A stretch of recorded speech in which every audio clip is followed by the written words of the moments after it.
Good morning, everyone. Good morning. Welcome to the Monday's episode of Speaking Out, Exposing Corruption, Incompetence. Welcome, one and all.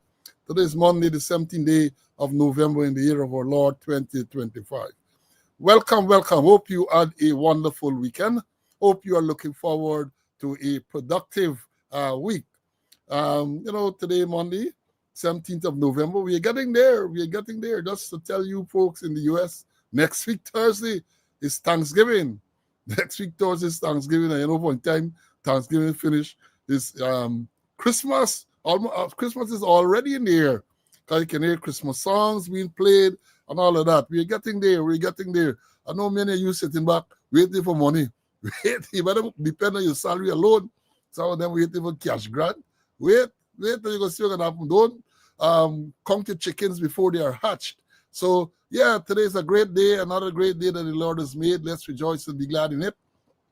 Let's give praise and thanks for being in the land of the living.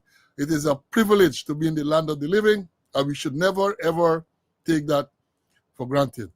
We have lots to tell you about today.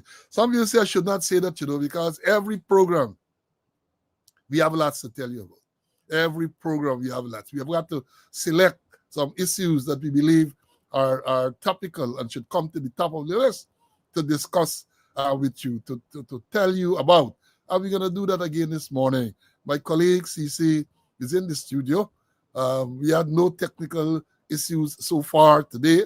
And let me keep your fingers crossed. No technical issues. So here we are. Program was scheduled at 8 this morning. And immediately, those loyal students lined up at the gate to get into the schoolyard. And then when the doors were open, they came into the classroom to get their preferred seats. So here we are. Share the live. I must let you know, and then I must invite you to subscribe to the channel. Speaking Out, subscribe to the channel on YouTube. While you're there, the notification button, if you hit that button, you'll get notifications when whenever something is posted. For example, things were posted last evening. The regulars those who have subscribed would have gotten the notification about that. And I want to congratulate all of us because I noticed this morning, YouTube is telling me that we passed 12,000 subscribers. Small but growing. 12,000 subscribers we have. Just the other day, we were advised that we passed 10,000. And in just about a month or two time, or less than 2 months, we have now passed 12,000. I thank all of you who have subscribed to keep this channel on YouTube and on Facebook growing. I got to check Facebook to see how many persons have followed the page on Facebook. So yes, here we are. Another great day, as I've said, that the Lord has made. Let's rejoice and be glad in it. Let's give praise and thanks and show appreciation for being able to be alive and to be able to take part in this program this morning. You know, the usual thing, we do a quick acknowledgement of those who came in early. We're going to make some announcements, and then we're going to move straight into it. As I've said, we have lots to tell you this morning. Lots to tell you. I want to thank all those who reach out in comments and so on to compliment us and to congratulate us on what people refer to as an excellent program. Some people say they don't ever miss it because they find it so educational, so informative. So yes, we will continue to do our part. All we ask you to do is to subscribe. And when you come on, like now, go and give the thumbs up. That's all we ask you to do. Give the thumbs up. Now, in terms of the acknowledgements, let's see. The first person in at 8 was Wayne from the UK. He was followed by Peter. Then it was Ian. They all came at, they came just 8 to 1, 8 o'clock, the first one, 8 to 1. Let me tell you the reason why. The program, when you attempt to schedule it now at 8, and I say, well, schedule at 8, you have a few more steps to go through. As I indicated to you, you have to select whether you want it landscape, whether you want it portrait, where you want both. By the time you go through that checklist, right, a whole minute passed. And that is why you find some people would have been there and they came in at 8 to 1 instead of the regular 8 o'clock. I'll see how best we can resolve that. Because I know people line up early to get into the schoolyard and to be acknowledged. Then we had Danny is here. Then after Danny is Carl Johnson. Then Puran Ramdas from Essequibo Coast. Kenneth from Maryland. Desiree from Georgia. And then it was Strati, Kay, Paulette, Sean from upstate, Rawl. Then it was Aubrey from Canada. Janella, BV, Clive from the BV and the UK. Then it was Courtney from New Jersey, Paulette, Patrick from the UK as well. Then we have Joan from New Amsterdam, Brian, Marcus, Clifton from Paris, Grantley. Then it was Brennan, there, Denise from Florida, and the list goes on and on and on. Nice for the people. We have also Ivor came in early. Then the Angel was here as well. And then what happened? Then when the doors were open, let me see. I think we know who is always there for us when the school doors are open. We know. Let's see. Let me run it and see who is the person. And as suspected, Edward Charles was there as the first person, followed by Pam. Rhonda, then I'm still in the house, is here. Orly, Carrie Ann. Then it was, who is it? Ingrid, Laverne, Joan, Sandra, and the list goes on and on and on. Right, so again, those you, I congratulate you for coming early, and we're going to get on with it. So in terms of the sad announcements, a reminder, today is 614 days since Sergeant Alex Vaughn was shot and killed. Police Sergeant Alex Vaughn shot and killed on the 12th of March, 2024. Initial release on the police, and then thereafter, silence. Silence of the lambs, I guess. Silence, or the sound of silence. We haven't heard anything more. Then we learned, we hardly a week passes without some sad news. I learned yesterday of the death of woman sergeant, police serving woman sergeant 221729 Blair. I am advised she was stationed at the welfare department at the police finance office welfare department. She passed away recently, I think yesterday or the day before. And so then we had, again, I got a comment, I don't know, a lot of police, this time, a lot of police dying, a lot of serving members of the force dying. Something is wrong. And we have been advising members of the force and all persons to make sure you check up on your health. Make sure you check up on your health. Don't once you get to a certain age, they say, keep your check. You must get your annual checkups. Annual this month, Diabetes Awareness Month. Go and check. Go and check. I don't know the cause of death for many of these people, but it is alarming that many young people, some of them in their 30s, 20s, 40s, are just passing out. And then I learned yesterday of the death of he's an ex-member of the Guyana Defense Force, Gordon Winter. I understand he was in Canada where he was a member of the ex-GDF Association of Canada. I learned that he passed yesterday, I think it was. And then we learned too of the death of the mother of the crime chief, Deputy Commissioner Wendell Blanham. His mother died recently. And I want to express condolences to all the relatives and friends, special condolences to Deputy Commissioner Blanham. I know it's not easy to lose a parent, and our thoughts and prayers are with you. You know, when it comes to death, you have to forget death and sickness, which people say, forget whatever little differences you might have, because it's just a matter of time. All of us have to go that way. And in terms of tragedies, again, we were here on Friday. On Friday, we reported on 3 fatal accidents between Wednesday and Friday. And I learned yesterday, I think it was, or Saturday, somebody said we missed one because there was also another fatal accident in Lethem in region number 9. That was either on Friday or Thursday. So we missed that one. So there would have been 4 between Wednesday last and Friday, within 48 hours or so, 4. And then last night, Another tragedy on the Linden Suicide Highway, I refer to as a death trap, where it has been reported that 2 persons died following a collision. We haven't been able to get the details of what really transpired, leading to the death of those 2 persons, and instead of 5 injured. I don't know the extent of the injuries, and we got to pray for the speedy recovery. And again, condolences to the relatives and friends of those persons who would have died in that accident.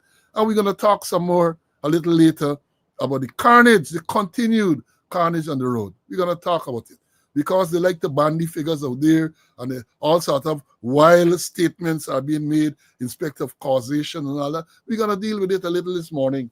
We're going to deal with it because, when you get into the Christmas season, traditionally, they get into that Christmas season, which is also in Ghana a rainy season, you get more accidents. You get the conditions allow for more accidents. So if at this stage you're getting all these fatalities, all these other accidents, one shudders to think what is likely to happen between now and the end of the year and early in the new year. So that is what we have in terms of the sad announcements. Let me give you the more pleasant ones.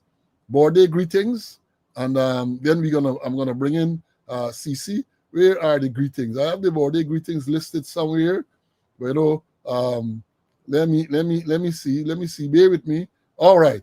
The birthday today's greetings going out to Edward Hudson Toots. Toots was what? Toots was 11358 or something like that, I think was his number. I got an old now and these numbers slip by. Long ago, I could have tell you all them numbers, but I think Toots was 11358. Something like that would have been his number. He is celebrating a birthday today.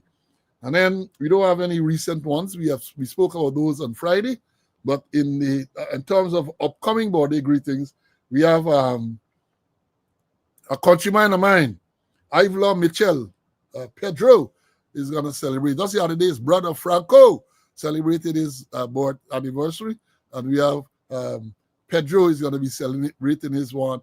Those are boys, the people will know. Those are boys from Shadow Valley. Shadow Valley. No, 11032 is Bradshaw, Nigel Bradshaw. You work with me, so I can't forget.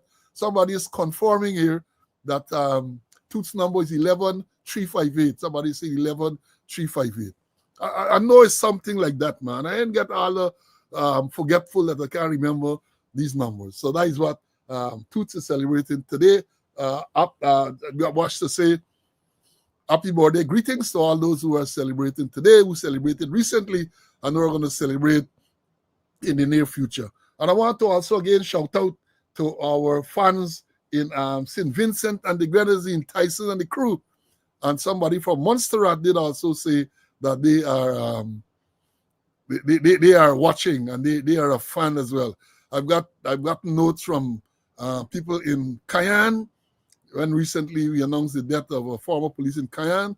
Going through the notes last evening, I realized that I think it was his son sent and thanked us for announcing the death of his father. So we get that type of thing. Unfortunately, I must apologize. Not every time I get the opportunity to run the comments and the notes, some would slip by. But I did see that one last night. Again, before I bring in CC, daylight saving time, some people are still getting caught. Hurricane Melissa, don't forget that. And cricket. Cricket, West Indies lost again in the first ODI against New Zealand. But as people say, there was tremendous improvement because I think they lost by 7 runs or so, chasing 200 and odd, 80 something or something like that. They fell short by 7, which is significant improvement. But the match that I really enjoyed is the one between South Africa and India, playing in India at Eden Gardens. From the first day, the commentators were very critical of the pitch. Very critical. So the pitch looked like a test pitch. South Africa batted first and were bowled out for, I think, 158. India replied with 180 something. They had some small lead. Then South Africa in the second innings, bowled out for 123, 150 something, some other thing. But they gave India 124 to win this game. 124 to win. And they run through India. India lost by 30 runs, having to make 124. They fell short by 30. Right? Match done in 2.5 days or so. Right? 2.5 days. Let's see what the fallout from that will be. And when you see it, you will laugh because India, it is clear, prepared a wicket that they believe would have given them the clear advantage. And they are now reminded because when I think, who went there recently? I think it was South Africa, beat them 3-0. Not South Africa. Some other team went there recently and beat them 3-0. Right? So let me see what gonna happen, man. Let me see. So it's not only West Indies taking licks, with that West Indies taking licks, like if it's going out of style. Like if it's going out of style. Let me bring in CC. I know he's a cricket fan, and I know you'd want to. New Zealand, thanks, Sean. New Zealand went to India and beat them 3-0. And now South Africa won the first test. CC, I know you get a lot to say about the cricket and other thing. Go ahead, my brother. Yeah, good morning. Happy to be in the land of the living to do God's work. Congratulations to those birthday people and my sympathy to the members of the Berry family that passed away. I want to shout out to one of our senior student, Laba 99. We had a nice long talk on Saturday afternoon, nice long talk, and he was sharp like hell. And Paul, he says to tell you hello. So I had a nice talk with him. And retired superintendent Hope was also there visiting with him. So I want to thank his daughter Jocelyn for allowing me the opportunity to talk to Labo 99. And he said he's gonna bat. He said he in no hurry to get a century. The century will be there, and he's in no hurry. And then another good friend, Albert Connell, I think his number was 7600. We spoke and we reminisced about training in the then police training school. Remember we went there together, sergeants, and they had two famous cons, Conway and Connell. And sometimes when you hear it's a con, you don't say it's Conway. Or when you hear it's a con, you don't say it's Connell. But we used to share it, we used to take it, we used to dare it. I was there to protect him, and he was there to protect me. And he always listened to the program. So, Albert, a good morning to you. And thanks to his daughter, Karen, for linking me up. And we spoke about 106 years old, the woman, Mingo. And somebody said I didn't mention certain things, and I need to do so. Because she was 106 years old a couple of Saturdays ago, and she had married a policeman. I think his number was 44, 46 Mingo, and he worked all about the place, East Coast, Borbies, Essequibo, Barteco, Western Moraro. And she was always with him, always there supporting our police, our husband. And not only that, with how she supported him, she was very productive. I think she got 10 children, 8 alive, 5 boys and 3 girls living in Guyana and overseas. And on Sunday, she had a nice birthday sessions there. And our children continue to support her. Especially we have Mortimer Mingo, who was once the regional chairman for Region 10. Region 10, I think he was Guyman Chief Security Officer. And our other son, Franklin Mingo, who retired as a superintendent. For me, should have been at least an assistant commissioner. So I want to shout out again to Mrs. Mingo on her achieving 106 years, 106 years. And And that's all I need to talk about. Oh, the cricket. You know where doctor the pitch was happen? Sometimes we come back and haunt you, you know.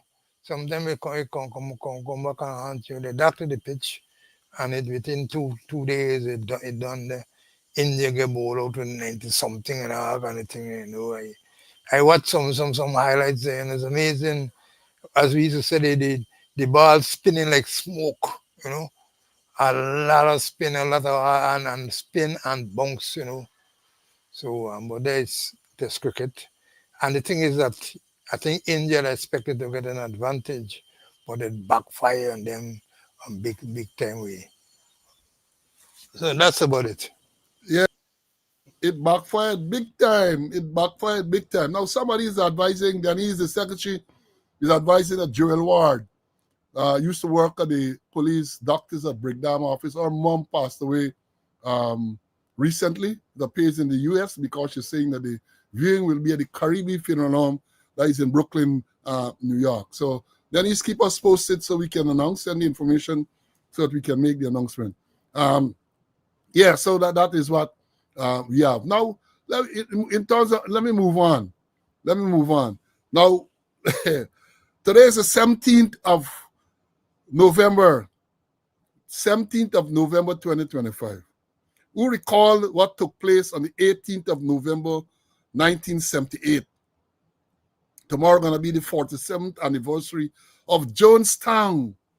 Tomorrow, the 18th of November 2025, will be 47 years since the Jonestown, the Kala massacre or mass suicide, whatever you want to call it.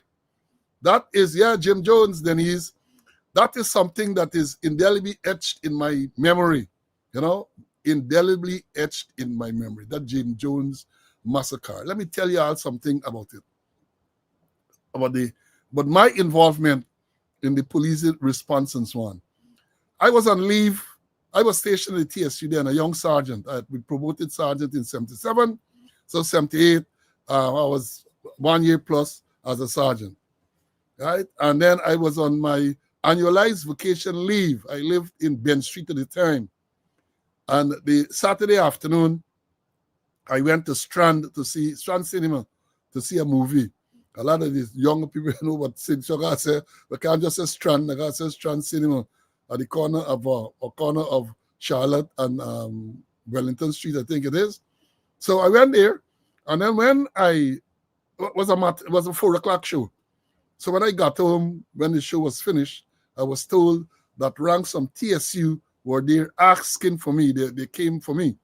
So I thought it strange that I knew I was on leave, and they came. So I said, got to be something serious going on, because I was an operational man them years. So I went into the TSU. I remember the route, because it was a routine route. You used to walk and catch Camp Street, right? You walk west until you catch Camp Street, and then you move from Camp Street going up. And the reason why you did that, because you were hoping that some vehicle from Brigham would have been going towards headquarters, you're going to get a drop. If you were unfortunate and no vehicle was going at that time, you got to walk the full distance. You ain't got no bicycle, you ain't got no car, right? Young sergeant, it was unheard of that young sergeant would have had a car. Now them constable, everybody get a car. Different times. I ain't begrudge them, except that some of them might have acquired it by on illegal means. So yeah, I went in. When I went in there, then they told me of some murder in Lama Spring or Lama area there. I can't remember what Spring or Park or where it was. But up by going towards Congress Place, going towards Eastern Highway, they told us about some murder. But they had responded, and I wasn't required any longer. So I went back home. The following morning, the Sunday, my mentor and shooting mate, Neville Denny, picked me up for us to go shoot, because we used to practice every Sunday. We used to go shoot at the Mary Ranges. Now, in those days, you never drove through the highway to go to the ranges. You drove through the circuit. You went through Timeri circuit. And to get to the circuit, you had to pass the airport. Now, when we passed the airport, there was Neville observed this big U.S. military aircraft sitting there. And you remarked, what this U.S. aircraft doing in Guyana? Then I told him about this incident, this murder the night before, because by then we had learned that this murder we talking about in Lamar, they say, somebody tell me Lamar Gardens, it involved some Americans. So I told him, well, there was this murder last night where some Americans were killed and the police investigated. And he said, okay.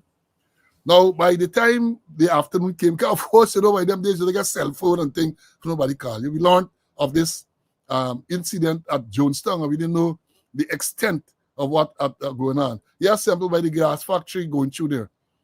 So I resumed the Monday morning. I think Monday would have been the 20th. I resumed from my annualized vacation leave. And then, of course, you hear all what going on. Not the full details, but you're hearing things about what going on. About this Jonestown. But all I knew about Jonestown in those days was they had, I think, People's Temple Speaks was a program on the radio Saturday afternoon where the People Temple, same Jonestown people, they went there and they play basketball, I think, and they had a band. So they had this radio program, and that is all I knew of them. Then that is the Monday, you hear the thing. The Wednesday, I was detailed to escort 2 persons who were in town because some of the members were in Georgetown and they had survived. And it was my task to escort 2 males to Jonestown. And the purpose, they told me that I was taking them there for them to identify the bodies. So we left by a small aircraft and we flew into, I think it was Port Kaituma, because I remember well, we passed over, the pilot deliberately passed over Jonestown. And when you look down, you saw a lot of colors on the ground. And then you were made to advise that there were bodies lying there. So that night, I took the 2 prisoners. I think the militia had a base office or something there. I remember it was Colonel Gaskin was the man in charge. Of course, he wasn't a colonel then, was there. And they kept the prisoners for the night. And I went there, met with people like Skip Roberts, Vernon Gentle, Rocco's son, and they were the detectives, I remember, there. And by morning now, I was instructed to take the prisoner or the persons back to town because they say they couldn't identify the body any longer. They're going to have to use some other method. So I board the plane, carry them back to town, and them wherever I had to hand them and so on. A few days after, I think the same weekend, so that would have been the Thursday, like Sunday, Monday, again, I find myself in a group of policemen from the TSU who now had to go into Jonestown to guard that place. We had to go on. I remember some people very, very well. The person in charge of that group was Nylan Welch, Inspector Nylan Welch. I was the sergeant. You had Corporal Basil, 8487 Basil, right? He was a corporal there. We had Miss Squaddy 9500, Michael Clark was one of the ranks. 8344, Monty Washington. We had about 0635, Higgins was there. We also had 9829, Mongo Slade. Haynes, I think was his right name.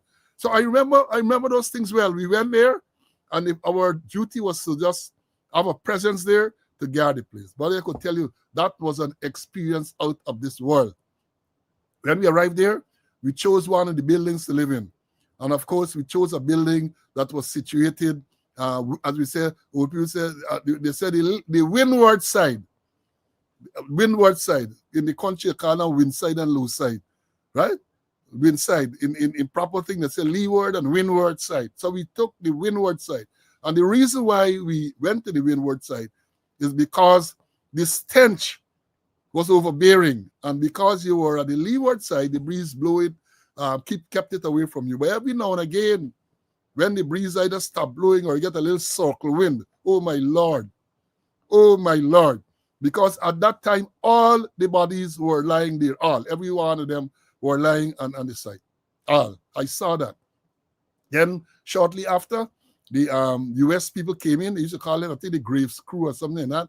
Came with chopper helicopter with this big metal casket and to see these people pick up these bodies, put them in the casket, and then they shuttle them, I think it's to Matthews Ridge, from where they took them to Timeri, and then I think they went to Andrews, Dover Air Force Base, I think it was, Dover. I remember that too because when I went to the FBI and part of my forensic course, the man who did fingerprint, right, told us he was one of the persons who had to identify those bodies there by use of fingerprint. I remember that very, very well, right? And he made some jokes, which I'm not going to tell you, but he made some jokes. If you're a plane and it going down, what you should do to preserve the fingerprint on your fingers and so on, where you should put your finger, right? So that was an experience because what happened then? We were there, just so we were there going around. And we discovered that they had animals, chicken and cows, I think pigs, at a nearby location. And then we decided we were going to take care of those animals. So every afternoon, we used to walk to that place and we slept there because they had like a little house. We sleep, 3-4 of us used to sleep on the warm big bed and so on. We slept there and we milked the cows, we fed the chickens and all of that. Then we went back in the mornings. These things, because when you talk about food and so on, we took stuff, but later on when we recognized they had a whole set of ration and so on, of course, at first we were very reluctant to touch the pork and the chicken and so on that they had. But once you get brave or you decide you're going to use there after everybody eating them pork, the pork was made, it was say lean. They had them in packages say lean because we learned that they used to take the fat to make soup and other stuff and so on. So you never used to eat, you never get pork fat there. And one of the memories I have too is the ablution for the toilet or the latrine. It was one communal latrine, like about maybe 20 feet long, with one stall. So there's no privacy when they go in there to do your number two. Everybody think there. They have, of course, they got male and they got female, but everybody sit down there. When you're going to go at number two. That is one of the experiences I had with that place. And then we came out from there. Well, during the time there, I remember 2 visits in particular. A visit from Mr. Fraser. He was at Special Branch. I think he would have been HSB at the time. Came in there, flew in with the helicopter one day. He was looking for a particular Special Branch constable who was accused of doing a particular act. But he came to Jonestown, but the man was not at Jonestown. The man was at Port Kaitumo. And then he went to Port Kaitumo. And then the Prime Minister at the time, Ami, came in there to visit on Hamilton Green, came to visit as well. And we spent a good time there. We came out just before Christmas in 78 Christmas, I think a week or so before Christmas. Then we came, because we had already resigned to spending Christmas in Jonestown. But then we told that we were withdrawn. And we came out via U.S. military helicopter. Took us to Oga. And as I've said, the experience from Jonestown, seeing all of those bodies there, was a terrifying experience. Trust me. So much so that when we laid out in the night, we retired to bed in the night. We had one house that we live in, open arrangement, no rooms and all that type of thing. When you wanted to get up in the night, morning, and pee, you wake up, but people were afraid to venture outside. You're afraid to venture outside. So you sit down and you bear your chief. Then it got to the stage where perhaps one person couldn't bear his chief any longer and decided to head to the door. And by the time the first person head to the door, is everybody else used to see behind heading to the door to relieve themselves and so on. That is an experience I had in Jonestown there. That was an experience that I had.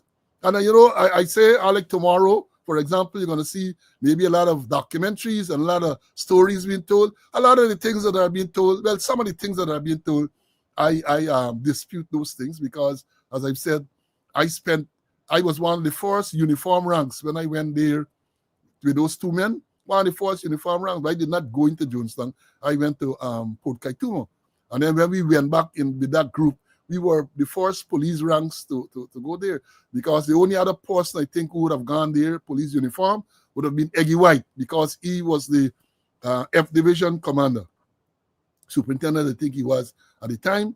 He was there, right? So yes, all the guns, all the bodies, all them things, I experienced that. Then, as I said, these people came and they're picking up these bodies, these men with these big gloves, and of course they get protective gear and thing, pick up the bodies, dashing them in this thing, and then they had a trailer, a tractor trailer, put them in the trailer. Then the trailer would move this big metal, silver metal casket to the helicopter, they pack it up, and then they flew it out and so on. Yes, that is the experience I have there. So the question is normally asked, where were you when you received the news about that massacre? 918, I think it was the count. I think one or two Guyanese, but people from the US, 900 and something of them, all perished there. And let me tell you this, all did not die from drinking the Kool-Aid. So when you hear people talk now about Kool-Aid, people drink the Kool-Aid, is in reference to that Jonestown incident, the Jonestown massacre. So when you hear people say, oh, you drink the Kool-Aid, that's why you behaving so he's so aligned. And you hear I say, James Bond drink the Kool-Aid, and therefore he got right up in brown nosing with the PVP, is that incident, the Kool-Aid incident there, because they said that what happened when the call went out, they gathered all of them, and this man made the Kool-Aid laced with poison, gave them cyanide, I think it was, gave them to drink. Some who refused to drink, some were injected the Kool-Aid, and some were shot and killed, because those persons who were shot and killed could have easily been identified if you saw the body, because the ones who died from poisoning were discolored, blue. Them, the other black people, you had some white people here and so on, but you could see the discoloration and you knew that is poison. Whereas the ones who were shot and killed, there was no such discoloration. Yeah, so there's a story that tomorrow you're going to hear. So I thought I'll recount it because you come to the anniversary of that massacre, that Jonestown massacre, 918 or something like that. People, yeah. Well, Leo Ryan was the congressman who went there to investigate complaints. They were, a lot of people there, as we have said, were Americans. And Leo Ryan, the congressman, many of them came from his district, and he received word, people complaining about them being ill-treated and so on. So he decided to make a visit to go there. And he landed at Port Kaituma, went into the place, visited Jonestown, and then offered to take some of them who wanted to go out. And a few of them, I understand, decided, yes, they wanted to leave. And then they left Jonestown, and they went to the Port Kaituma to board the plane that took them in. And then Larry Layton, the plane, and these other gunmen came, opened fire on them, and killed the congressman and some others. And there was a GDF group not so far in the same area strip, because a GDF plane had gone in there and it had broken down. And the GDF engineers were repairing that plane. So they witnessed exactly what transpired. I don't know if they were armed and could have engaged, but that is part of the sad history of Guyana with Jim Jones, People's Temple in Jonestown. I was there. Let me bring in CC. CC, where were you when that massacre took place, my brother? I wasn't physically at Jonestown. I was a corporal at Mabromo Police Station, which is about 90 miles away by river to Port Kaituma, and then some distance away to Jonestown. And I recall, sometimes I used to work in the house, and we used to do what we call security reports.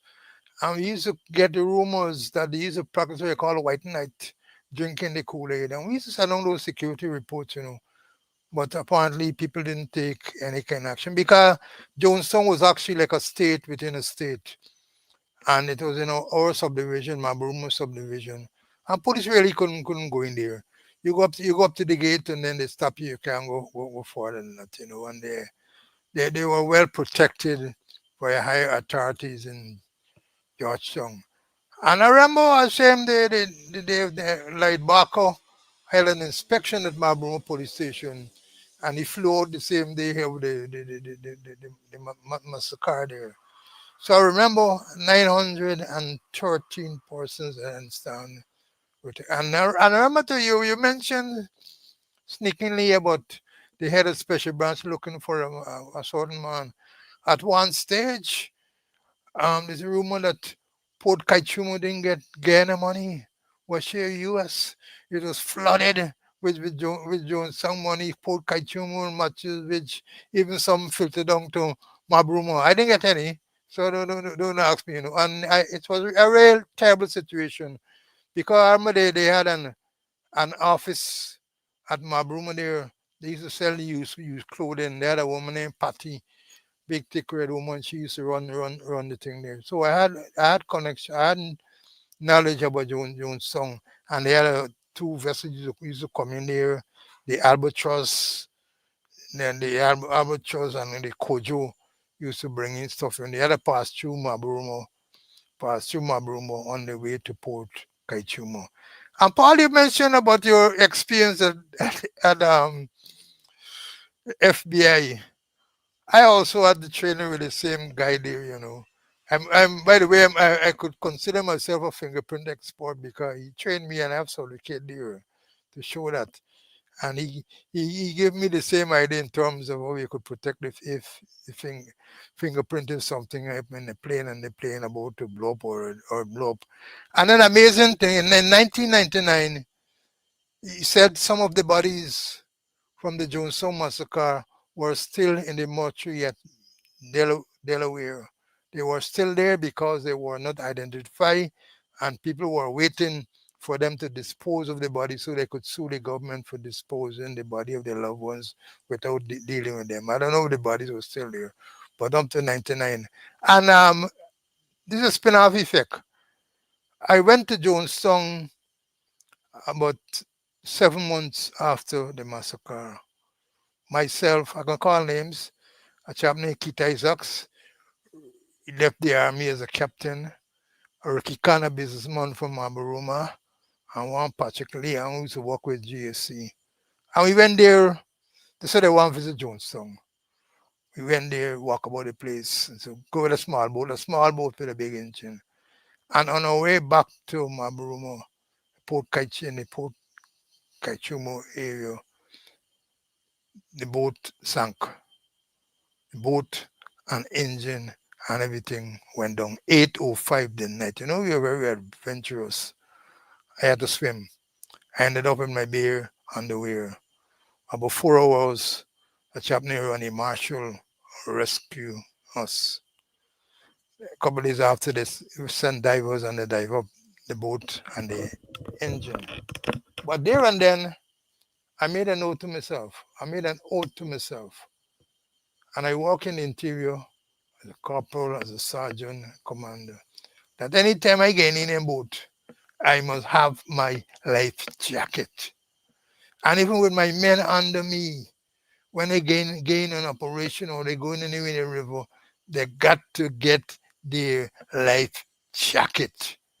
Even when I turn commander, I enforce it. You're going in the river, you go with your life jacket and other safety equipment. Because I nearly died 7 months after Jonestown. When we went into Jonestown there, and on our way back to the Kaichimo River, the boat sank with all of us. So I had good experience with Jonestown, but I didn't get any Jonestown money. Well, me too. I didn't get any Jonestown money. I must put that in as well. I see a squad here saying that he was sworn confirmed as a fingerprint expert. But Gastamo, you're not telling them when you joined the force, you already had your certificates and qualification as a fingerprint man. I remember that very well. So we knew in our course in 1974, course 74, that the one person who knew exactly where he would have been going at the end of the training was 9556 Taylor, because he came in the force with qualifications in fingerprinting and so on. We knew that. Where all of us were speculating where we gonna go and so on, Taylor knew that he was going to CID in the fingerprint section, and he went there when we left training school in September of 1974. Now let me move on. As I've said, the carnage on the road continues. Last evening, it is reported fatal accident on the Linden Suzaik Highway. That death trap, I refer to it as a death trap. Remember some weeks ago, I spoke about it and I wrote a letter to the editor. And you all recall what was the response from the traffic chief? Oh, we do all that we can do. I do all that I can do, and so on. People are dying on that road. We don't know the circumstances.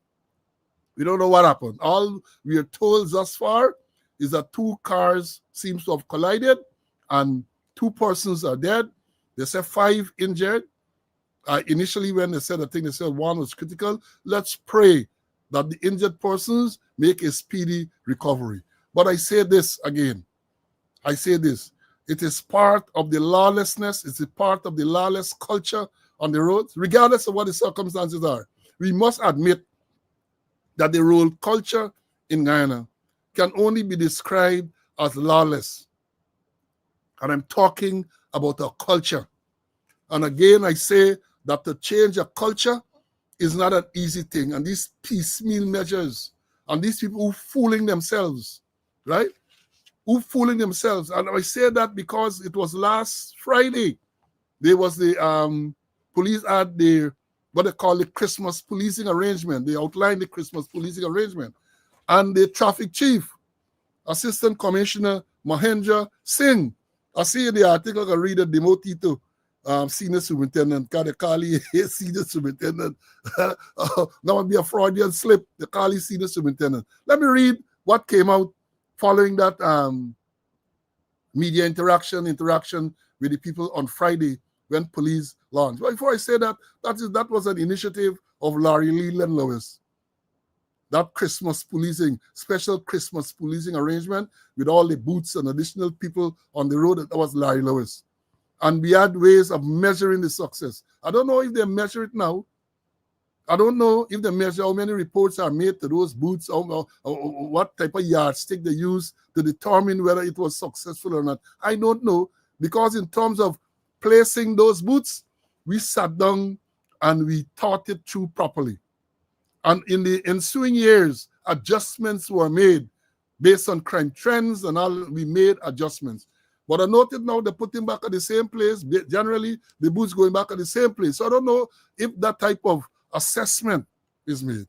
But this is what is reported following that police press briefing. That's from the traffic. They said more than 114 lives lost on the road in road accidents so far for 2025. More than 114 lives lost. Well, right away, them type of thing, the training in me, you just get suspicious. What is more than 114? 312? 501? 300? What is more than, you smell the thing right away. I trained to do that, I told you how to train in statement analysis and statement assessment. So it says more than 114 persons have been killed on the country's road in accidents so far, and the 2025. The majority of the road deaths involve motorcyclists. According to Traffic Chief, Assistant Commissioner of Police Mahendra Singh, there has been a 12% reduction in all categories of accident when compared to 2024. As I've said, once you can tell me more than 114, so it's about 114 and a half. We're talking about lives. So it's 114 and a half, 114 and 3/4. Life get fractions. So right away I say, this is BS, the coming with. And therefore the antenna went up. This is BS, right? And let me say this, because again, he says more than 114 persons lost life in road accidents. But remember, in recent times, the police traffic department, the police force, has made a distinction between road accidents and road incidents. So therefore, the logical question to be asked is how many persons died on the road? Whether you call them accident or whether you call them incident, tell us how many persons died on the road. But this is the BS. We cannot come and tell us, hey, 114 persons died as a result of road accidents. What number of persons died as a result of incidents? You see where the cactus come from? You see where it comes to manipulate this thing? Right? So it goes on. They say, according to the Traffic Chief Assistant Commissioner of Police Mahendra Singh, there has been a 12% reduction in all categories of accidents when compared to 2024. However, since the presentation of his report during the launch of Christmas Policing 2025, On Friday, there has been at least one other deadly accident. That's the accident last night they are referring to. Then it goes on to say, according to the traffic chief, speeding remains the primary reason for fatal accidents, while motorcyclists account for the largest number of victims. Quote, speeding alone has accounted for at least 85 of our fatal accidents for 2025. 18 of those fatal accidents were where a single vehicle collided with bridge, median, and or as a result of a breach of traffic light signal. The vulnerable classes, motorcyclists are the top of the list. Why? For dangerous driving, for paying no heed to safety, not even a safety helmet in your possession, much less wearing it. That is followed by pedestrians. 49 motorcyclists for the year would have died on the roadways, 25 pedestrians, 15 drivers, 7 occupants of motor vehicle, 8 pedal cyclists, 10 pillion riders. Then it's a senior superintendent. Well, there got to be a mistake because they referred to you earlier as assistant commissioner. He further explained that private motor cars were involved in deadly accidents on 52 occasions. Let's say in 52 occasions, while motor lorries were involved in 27 incidents. Additionally, there were 11 deadly motorcycle accidents, 2 minibus accidents, and 4 involving hire cars. However, using 2023 as the base year, the traffic chief reported that there was a significant reduction in all categories of accident to date, adding that the reduction was a result of a number of factors, including smart traffic management and the deployment of 527 traffic ranks across the country. Quote, present day, we are experiencing a reduction of 12% of all categories of accidents when compared to last year. If you look carefully at 2024, how did we manage to arrive at this 117 fatal accidents compared to 2023? Again, it wasn't by chance, pure commitment and expanded collaboration to include more of the multi-sectorial stakeholders arrangement, he said. He said damage and minor accidents account for the largest number of accidents. These accidents amount to more than 70% of all accidents and did not require any form of response or medical intervention, thereby not placing a strain on the health sector.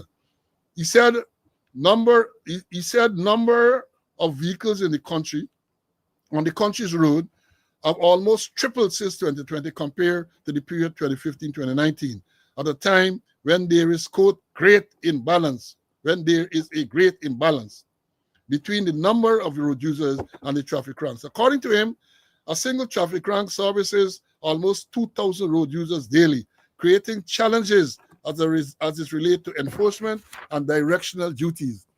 He said with the increase in the number of vehicles on the roads and ongoing construction, there is need for more efficient traffic management, including the deployment of ranks. However, he noted that the police are using technology such as body cameras and CCTV system to improve traffic management and respond to accidents. Now I get a lot of questions to ask. But before I ask those questions, let me I'll point out something. Let me bring in CC for him to comment on what I just read, because I'm sure he would have read that release as well. CC, over to you, my brother. Yeah, the ghost in the figures, the ghost in it. Cocking the figures. When you talk about the cocking the figures and the ghosting, you know, give us the direct figures. Give us the direct figures. And if you come with ghosting figures, if you cock the figures, your response would be flawed. Your response be flawed. And then I see you going to 2020. So it's some little political there, when you're talking about 2020. I know where the comparison he's making. But putting policemen on the road, sometimes it doesn't make sense. Because when they go on there, they do their own thing. You look at them, they on their cell phone. They're on their cell phone. Couple days ago, I passed by a roundabout and there was a policeman, traffic man, dressed in uniform on his cell phone in the roundabout. I know what you doing there. But putting people there and not supervising them. And the technology is after the fact. If you're gonna get the technology, get it real time and pass on instruction. Yes, there's a block up somewhere in Regent Street or South Road or somewhere, and react to it. But the technology that they're using, this is long after the fact. Then they are responding. There's so much more that we could say, but let me stop here and you will continue and then I come on back. All right, let me. As I said again, when you talk about more than 140 lives, I smell something fishy immediately. Because I think you have to have definitive finite numbers. You can't tell what more than. More than is cock together. When you hear people talk a quantity of gold and an amount of cash, it's cock getting cock right there. Right? Why? They get scale for way, they can't count money. That is what goes on. So we see through those things. Right? 12% reduction. And hear what he says. Speeding remains the primary reason for fatal accidents. Mr. Traffic Chief, let me ask you this. What did you do to come to that conclusion that speeding remains the primary reason for fatal accidents? Have you done a proper analysis to see if there were other contributory factors to a particular accident? A man might be speeding, yes. Let me admit that a person might be speeding and get into an accident. But is speeding the only reason or the only cause? Are there other causes? Could it be that the vehicle was defective? Could it be as a result of poor lighting? Could it be as a result of animals on the road, other obstruction in the road? Yeah, speeding might be a factor. No doubt speeding can be a factor, but there might be other issues involved in the accident. But just come and say speeding. Because I can challenge them on this. Because in Guyana, and I say this without any fear of contradiction, they don't know we don't have an arrangement to do accident reconstruction. In the US and other places, you have specialists in accident reconstruction. So when an accident occurs, they can come, look at the debris, look at everything, and reconstruct the old scene to tell you exactly what was the cause of the accident. They check to see if it's because brakes fail or if it's tire. Because in these cases, when you have an accident, you have a fatal accident, the driver dies. If the driver is alive, other persons might have died. The driver might say, my brakes fail or something like that. I get dazzled in the light. But when the driver dies, there's no one to tell you. So you got to do an accident reconstruction to make sure that you can understand exactly what transpired causing the accident. But to come and tell you speeding, that is all they say. Because let me tell you this. Right, people say alcohol consumption can be a factor as well. It's not only speeding. Because let me say this, in case the traffic chief you know, because he's not a police. He used to be a presidential guard, guarding people, then they pitchfork into this position. He ain't a police. So let me understand this thing clearly. Speeding in and of itself is not dangerous driving. You cannot convict anyone in a court of law in Guyana for speeding with mere evidence that they were going fast. Let me repeat that. Got a little dunce. You got some of them, not all of them, some of them. Speeding in and of itself is not dangerous. And that is why the law creates a separate offense called exceeding the speed limit or speeding, you're driving at excessive rate. But you can be driving at 20 miles an hour and you're dangerous. You can be driving at 10 miles an hour and still dangerous. And I was taught that in training school. Because when you're talking about dangerous driving, it's not only speed, you talk about the conditions of the road, present conditions, or the conditions that are reasonably expected to be present at a particular time. And they used to drill lane we because they said, for example, if you're in an area with schools are out at 3 o'clock. And if you're coming along at 20, 30 miles an hour, even though that may be within the speed limit and school children are there, it can be considered dangerous. It can be considered dangerous. You see, that is a problem that we have. We have people who are in senior leadership positions, and some of these basic things they don't know. So they jump on the boogeyman speeding. Yeah, I have no doubt, based on my experience, some of them trucks and that fly past you speeding. But many times there might be other contributory factor or factors. And that is why we have been saying, when you're going to investigate, don't investigate only the cause of the collision, which vehicle come across the road or which vehicle run the thing. Go further. Go further. How did the person acquire the driver's license? That might tell a story. You might come to realize that a large percentage of the people who are getting involved in accidents did not go through the prescribed procedure to get the license. That tells you a story. You got to look at what goes on there.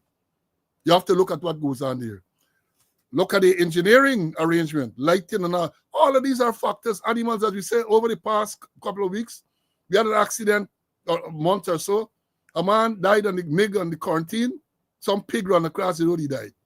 We had one on the Essequibo course. Some cow across the road, the man dead. Somebody died, the pill and rider. Then we had one somewhere else with a cow. So all of these are factors, and you have got to look into all of these things if you want to come up with any proper sustainable plan to tackle this scourge on the road. But it just come off the cuff. Oh, speeding. Not so long ago, it was alcohol. Now you don't hear much about alcohol. You hear speeding. Speeding. And I say they have to look at this thing carefully. Because if you don't, you're going to come up with flawed analysis and you're not going to be able to implement proper measures. Mr. Conway talked about it. He alluded to it a while ago. Ranks, he talked about 527 ranks, I think he said, deployed around the place. How effective are those ranks? And I have had the same experience like Mr. Conway, and most persons who drive the road can attest to that. The policemen are there. They're not paying attention to what's going on. They're up on the cell phone, and they have all type of ingenious ways to get it, to stick it in the helmet. And that is wrong, because they are distracted. They're distracted. When you go on duty, especially traffic duty, you have to concentrate on what's going on in the thing. You can't be on traffic duty and, as I said, 527, and then he come with all sort of flowery nonsense, was speeding alone and all of that. And then here's one of the things he says. Here, he just discovered, like Christopher Columbus. He said, damage and minor accidents account for the largest number of accidents. Mr. Traffic Chief, let me tell you that. That has always been so. Damage and minor, in other words, a little fender bender or something, nobody injured, has always been the highest categories of accident. Always. That is not now. And common sense can tell you that has always been the case.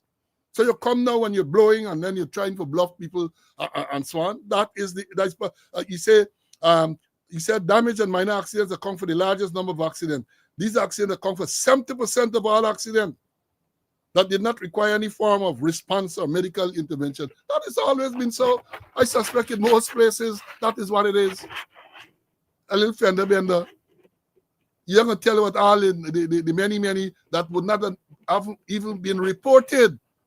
Because in many cases, you get a little fender bender, the two parties decide, well, look, let me go away. We ain't going to bother thing. You going to look after your vehicle, I going to look after my vehicle. Or one body might admit that they're wrong. Well, look, let me go to your mechanic.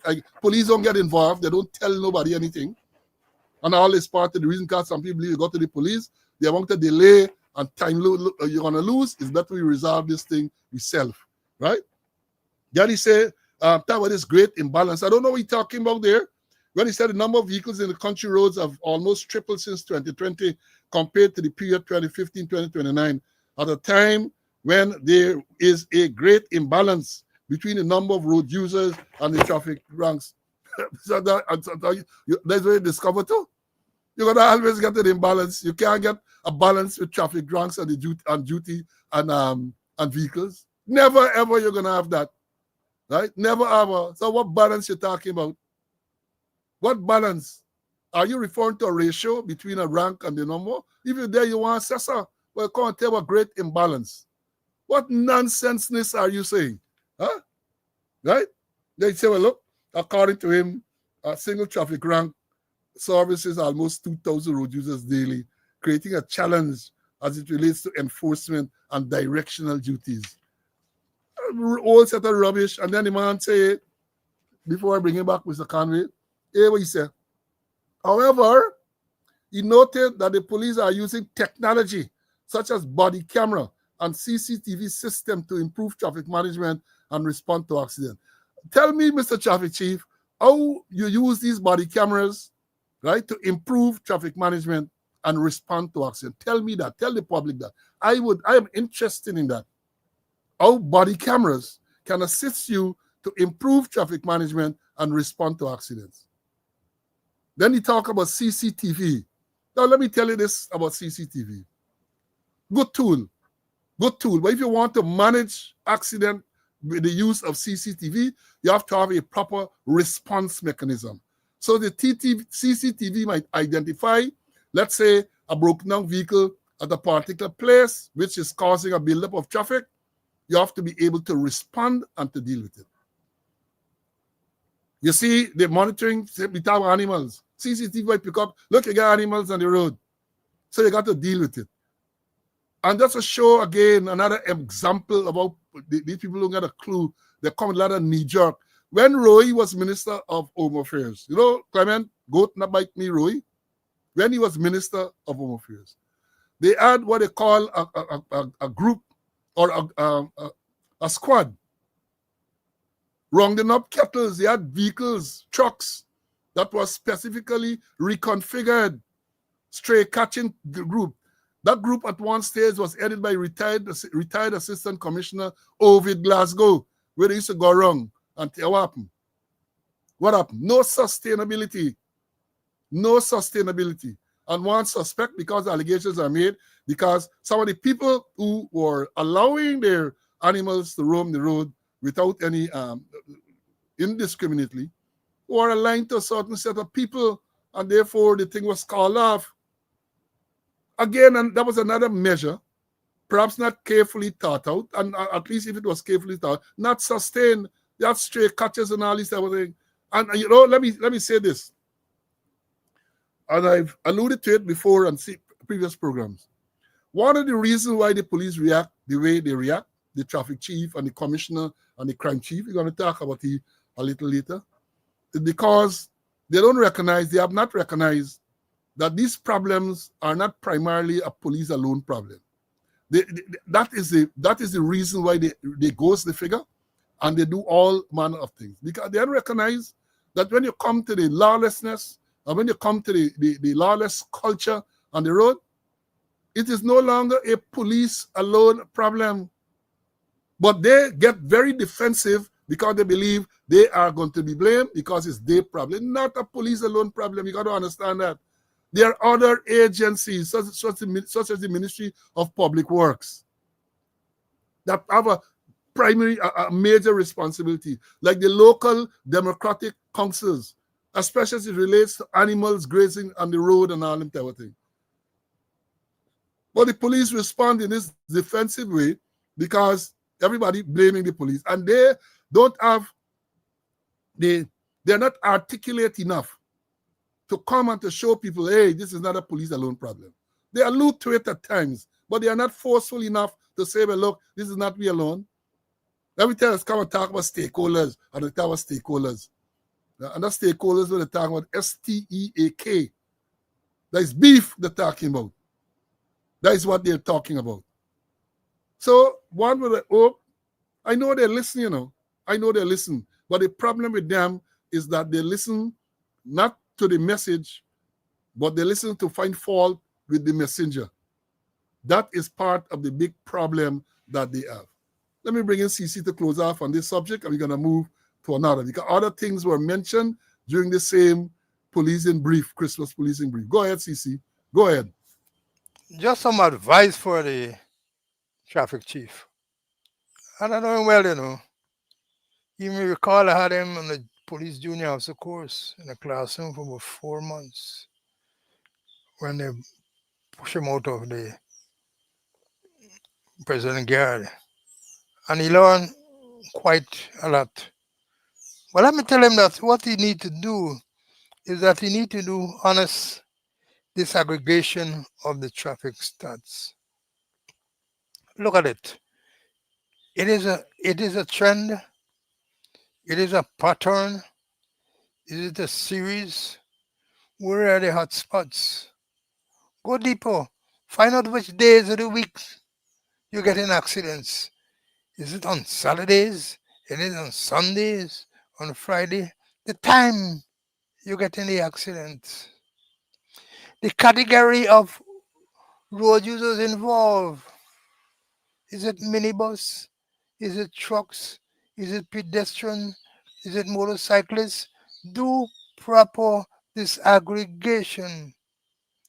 Build up your database. Don't cock it. And based on what you have, your stats there, you will utilize your human and other resources to deal with it. You're talking about technology. They set up cameras all over the place. So for look for persons who are speeding, I wonder what's going on there. I can't recall when last I hear anything.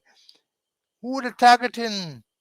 Are those persons paying anything? Or the matter just clog up at the clerk's office? Is any magistrate doing ex parte trial so that persons could be convicted and pay the fine?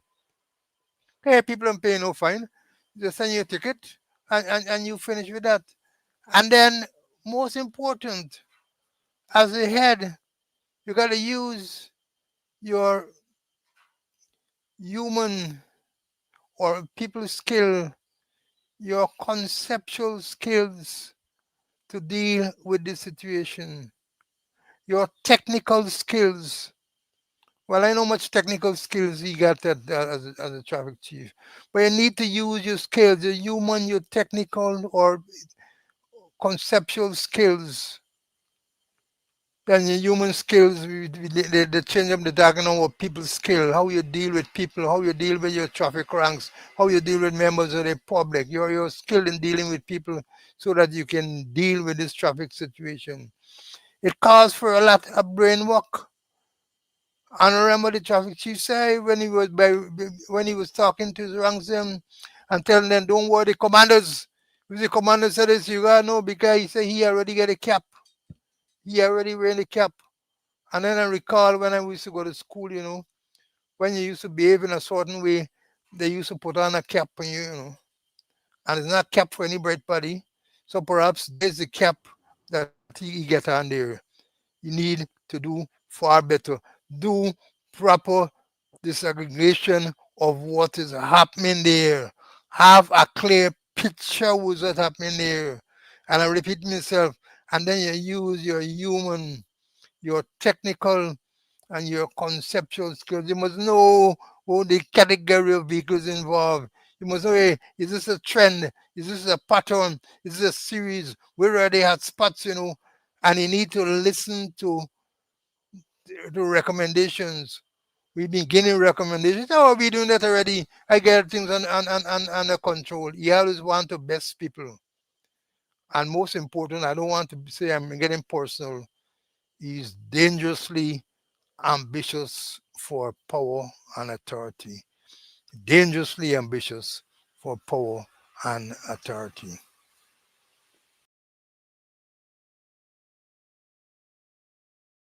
Yeah, sorry, I had my mic muted.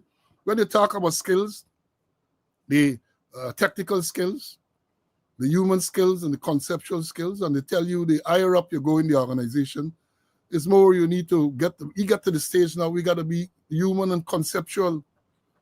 And apparently he has no human skills, none whatsoever. Human skills allow you to relate to the people them, because they always said that a manager gets work done through people.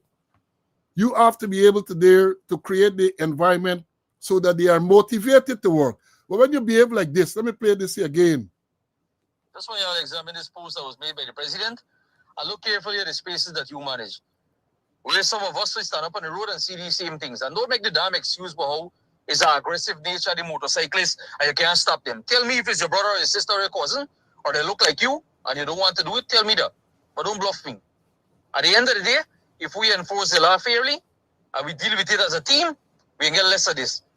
Instead of posting one policeman to address the issues that emanate from a motorcycle use, this deploy the whole fucking station district, all the traffic counts in the district, and address the particular issue.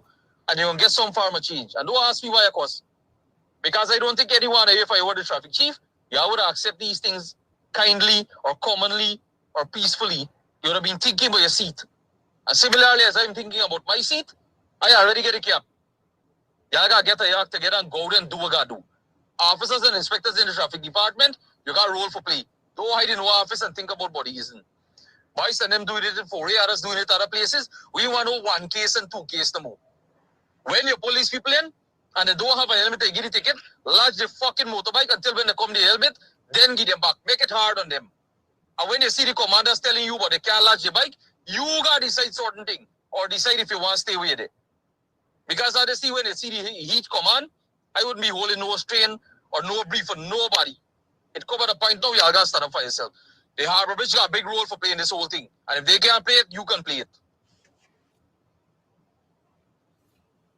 Yeah. That's the human skills being demonstrated there. Crossing up the ranks and all them type of thing. And the man said clearly he's concerned about the seat. That is what he is concerned about. He is concerned about his seat. He don't get the cap, he concerned about the seat. Well, you can't operate that way and expect to be successful. And he is only there so long because of his connections. Because the man who was there before him, a competent traffic man, Dennis Stevens, we call him name, right? Well, he came in the movie because they had accidents and so on, and they're blaming E for the accident, and they moved Stevens. And I want to guess, I want to hazard a guess, that since if you were to do a comparison, since Stevens has been removed, I believe we get more fatal accidents and more deaths on the thing. More fatal accident, more death. But them chap favored. So they're going to remain there, square peg in round hole. That is what you have. That is what you have, and that is why they're going to continue to get problems. You call them arrogance. There's a lot of arrogance, a lot of ignorance too, right? A lot of ignorance too, to adjust the ranks them in that manner. I know, and CC will, and a lot of us as commanders know, that sometimes you're really under pressure, and a man mess up, you might pull you into your office and you give the tongue lashing. But to do it so publicly and so on, publicly so the thing can be recorded and circulated, you don't know over the telephone. That to show the other police, because some things you ain't doing over no telephone, you don't one-on-one, right? And make sure that when the man come into your office, you ain't get, as I said, a certain police officer. Remember I told you all who was stopped in Miami, in USA, and interrogated for hours by the feds, had his phone seized, and thing, I tell you all, anytime I was his commander or had anything to do with him, when he come in the office, he got to come with a bare bokta. Brief then, for those of you who don't know what is a bokta, a mini brief, you know, a speedo, or something. You got to come with the bokta, not come with nothing to record me or for take the thing there. Shave your head, no shoe, bare bokta. And if you get me mad, you got you a cavity search and all sort of thing before you come into the office. Let me understand. But with the attitude, how are you going to motivate the ranks to work with you? Under a lot of pressure. And again, I say this because look at the tragedy on the East Coast, where that little child, Navindra Mahes, was killed. It's poor management. You implement a third lane, and you have you put proper place inside to ensure that this thing is managed carefully. That's third lane. What do you expect? Is the blind leading the blind? Because you got a man there at the top, the commissioner, he and get a clue what's going on. I remember back in the day, you would say that he is a man with NFC. No, N is a no, and the C is a clue. And the F, you can decide whatever you want to say the F is. But that is what we used to say. Man with NFC. That is what is going on. But the sad thing is because of their incompetence, people are dying on the road. And don't blame them alone. The government has not intervened to make sure that proper systems at the government level, proper policies are devised.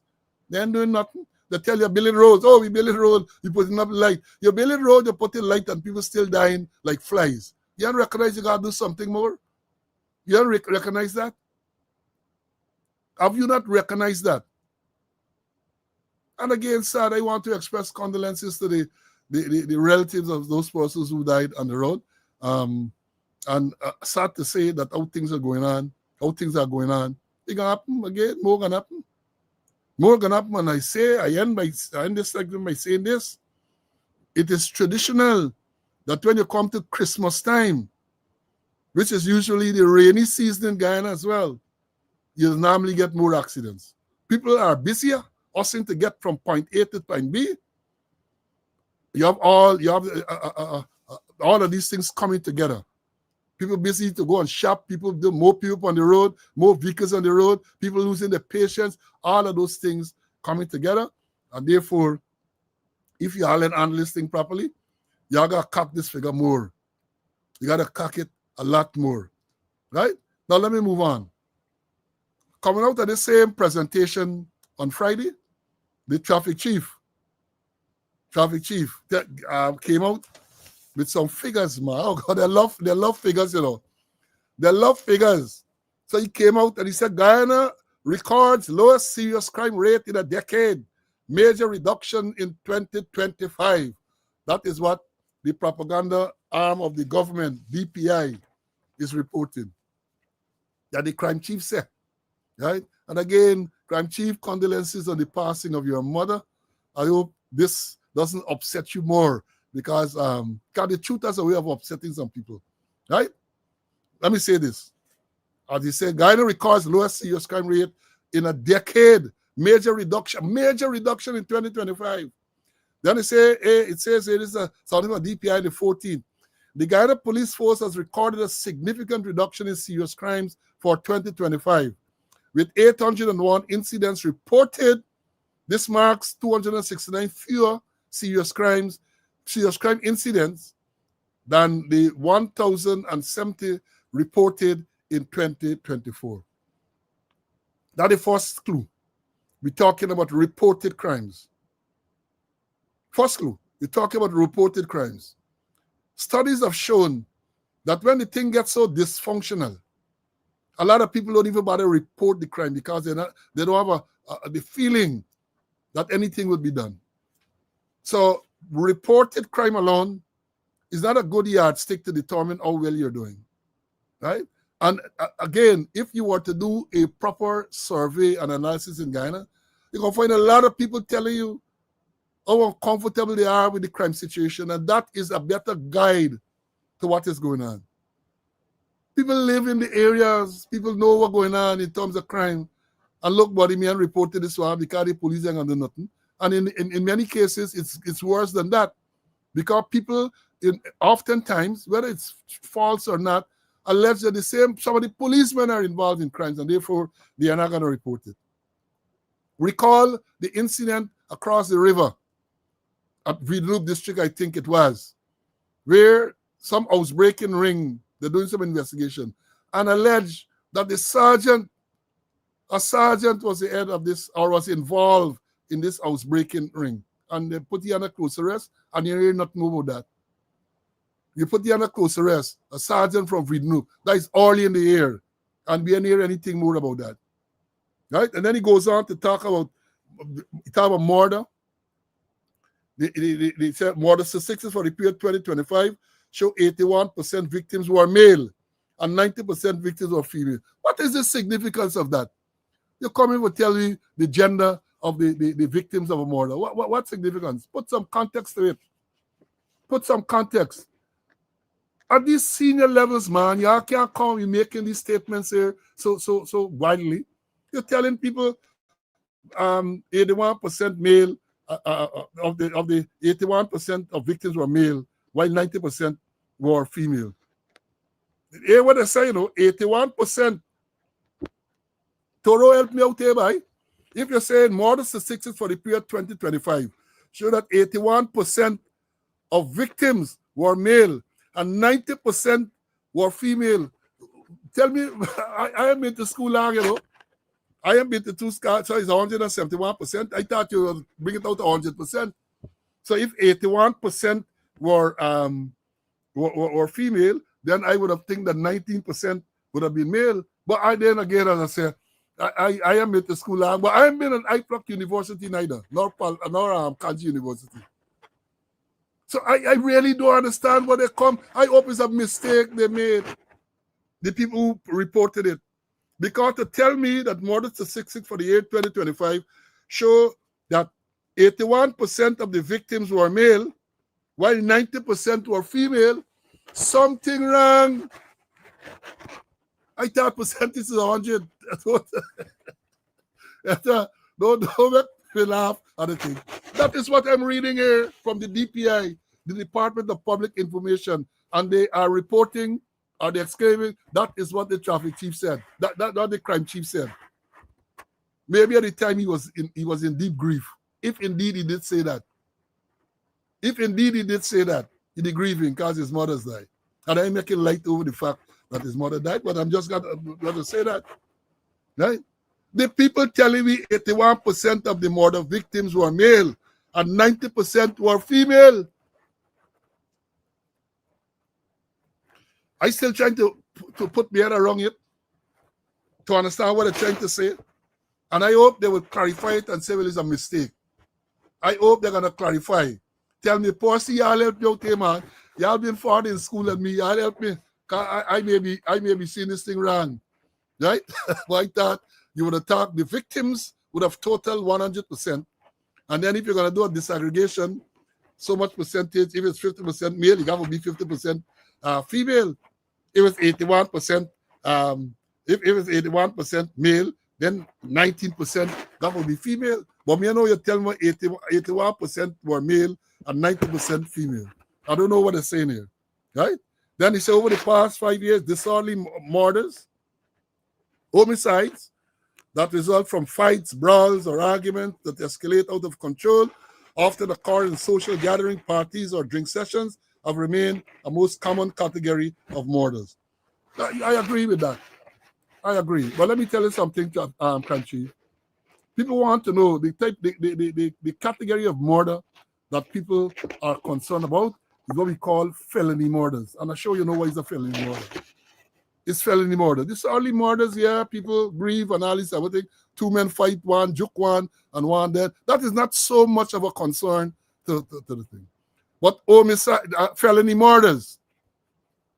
Felony murders. Just in case you know what's a felony murder. I think you know. But many of them who listening there, anything you know. It's a murder committed while committing some other crime. You're breaking into somebody else's thief. A burglar kill some occupant. There's a felony murder. Right? So that is what worries people when you're there in your house and people breaking and the killing and the raping and the all. That is what you got to tell us about. And then something that bothers me a lot with this release attributed to the crime chief. He talks about what goes on in A division. What goes on in A division. But toward the end, said, you know, then they say, hey, what me read this, they say, murder statistics provide 81% of the victims were male and 90% of the female, 90% were female. So I still cannot put my head around that, right? If they're looking at different categories, but the ancestor in this thing, I don't know. It confused me, right? So I don't know. Yeah, but I was saying that to say that A division, it's A division in all the categories, A division received the highest proportion of murders, accounting to 21%, while region 2 recorded the lowest number, and so on. But by A division has always been the division. I command A division for years. I was 2IC for some time in command. The way A division goes, the country goes. So that is why you have to put resources into A division, because if crime drops in A division, the trend is show you can drop nationwide, because A division is Georgetown and the environments, 300 and something thousand people from a population of 800 or so. A big percentage. So the comment and is the commercial capital of the capital of government and all of that. Someone expects that to be more. But I believe that they're trying to show Lash as the commander, I guess. So they're trying to show Lash as the commander. That is the wickedness in these people. So they come with this figure will show that the commander of a division, perhaps they're alluding to the fact they want to give the impression he's not doing as well as he should have done, or as he could do. That is why I feel that you're singling out a division. Because since in my days, and long before, you look at the stats, A division. Things like robbery, pickpocket, and A division. If you want to talk about other divisions, for example, you're going to get pre-deal larceny and larceny of cattle in A division. That means country offenses. Country offenses. And that is why even in terms of policing, the country police do different things to the town police. Cattle in transit and all them everything is country police story. They know them thing, everything good. Because them thing don't occur in Georgetown. Right? So I don't know what they're telling people. He said then he talks about human trafficking. He talks about cybercrime. It's a surprise to me that you're talking about serious crime and you talk about cybercrime. Since when cybercrime is a serious crime? A man called Sheriff Duncan called a man a trench crapper and he get charged with cybercrime. Sheriff Duncan, the MP, called a man a trench crapper and he get charged for cybercrime. So that's a serious crime. A lot of other things. Bascom, Sergeant Bascom, Dion Bascom. Again, belated birthday to you, my brother. Celebrated the birthday, I think it was Saturday or so. He blew the whistle on corruption at CID headquarters. Blew the whistle. Rather than the government protecting him. Why did the government protect him? Under the whistleblowers legislation, they went after him. Cybercrime charge. Right? Cybercrime charges that he got. So you tell what cybercrime. Annette Ferguson, former member of parliament, made a statement that something by the chief of staff, Omar Khan, he said the statement caused him to be emotionally disturbed. Cybercrime charge in Annette Ferguson, cybercrime charge. So I don't know how you're going to list in this thing cybercrime. And let me remind you, Crime Chief, that about 2 years now, I think it is that long, the Attorney General, Anil Nandlal, SC, MP, made a statement that this Cybercrime Act will be repealed and replaced by some modern act. It happened yet. And people just blame Granger, and perhaps rightly so, because it's the coalition administration introduced this cybercrime law, and they were advised against it, but they went ahead and they introduced it. They had it enacted. And in fairness to them, not a single person. Hold on, let me, somebody just call and bounce me off. In fairness to them, not a single person, as I recall it, was charged during the coalition for cybercrime. But since the PPP came to power in 2020, oh God, it's cybercrime. Since you open your mouth and you talk, cybercrime. Since you open your mouth and talk, it's cybercrime. That is what happened. That is what you find happening. So for him to talk about cybercrime, and then he want to talk about piracy. And all of these things we're talking about here, like cybercrime and piracy, is not listed in the matrix of serious crime, but you just bring them in. Piracy, he said the country has recorded 0 piracy incidents since 2021. The last recorded case was in 2020, resulting in the conviction and subsequent death sentence of 2 perpetrators in 2023.